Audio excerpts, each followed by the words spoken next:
He'd already asked me to move to Hull, and when he'd mentioned the business opportunities, but he said, I want you to be close here. I think you'd be good to train. It was more the initial. It was more for my bodybuilding career, and my plan initially was right. Okay, yeah, I'll move to Hull. I'll go after Christmas. I'll have plenty of time to sort of build bases back up here with coaching and sort of make a name for myself and save up maybe to try and rent. And then when we got back from Romania, he said, "You're not coming after Christmas. I want you here ASAP." Yeah, you would say saying that on the podcast, saying that you didn't. You just said, "Right, get up to Hull." Yeah, and I saw an opportunity. Yeah. It was coming to around the October half-term time, and I just thought, fuck it. I'd signed up with a teaching agency up here. Yeah. I'd managed to get work the first week. I'd moved into a accommodation. We won't get into that story because that's just a long story. Nothing that doesn't need to be opened.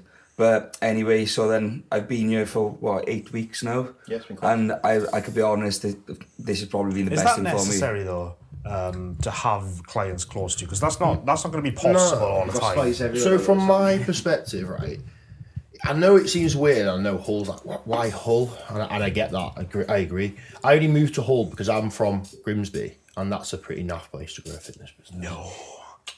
So I moved up to Hull, and obviously that's the only place where I have a lot of network, a lot of community. I know a lot of the guys in the industry. That's where I've built my name. I built my business. So for me, I know how it works around here. I know what to do. Yeah. When I've spoken to Rhys, when I've met Rhys, when I spend a lot of time with him, everything that he's telling me that he wants to do, I know how to do. But what kind of hell can I help him with and do if he's in Wales? Yeah. Because I don't know anyone and I don't know anything.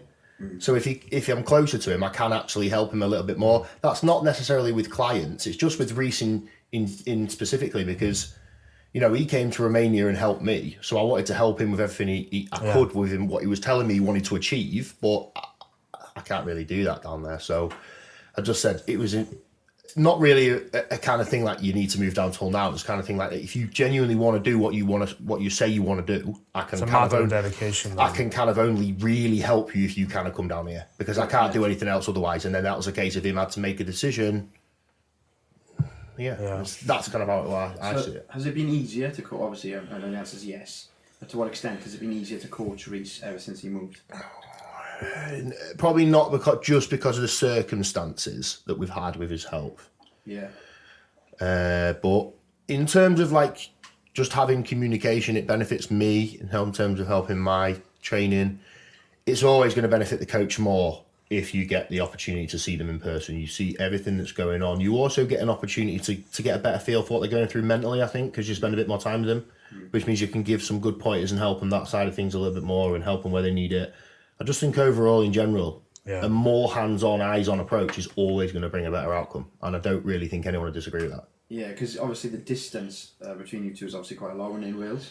You said off air that you had Flew spy on him and updated you on that. Yeah. I wouldn't call it spy. Yeah. So what was that like, having the communication with Flew and talking about Rhys? It was just kind of like somebody. So for me, I still wanted that kind of eyes-on approach. If I felt I could, because if there's an opportunity there for me to get somebody to give me a good perspective on somebody, I might as well take it. Now, he's kind of the only person I know and would trust. He's very good. He gives an honest opinion. You guys have vouched for that. So, yeah, of course he does, yeah. Absolutely. He did. And it did help because then when you've got someone else's backing, it's that confidence as well for you as a coach to know that the decisions that you're making is right for the client. We don't always make correct decisions. Yeah. So just having another eyes on what decisions you're making sometimes a really nice feeling. Especially when you're coaching a lot of clients and it takes a little bit of pressure off one of them. It's good. Yeah.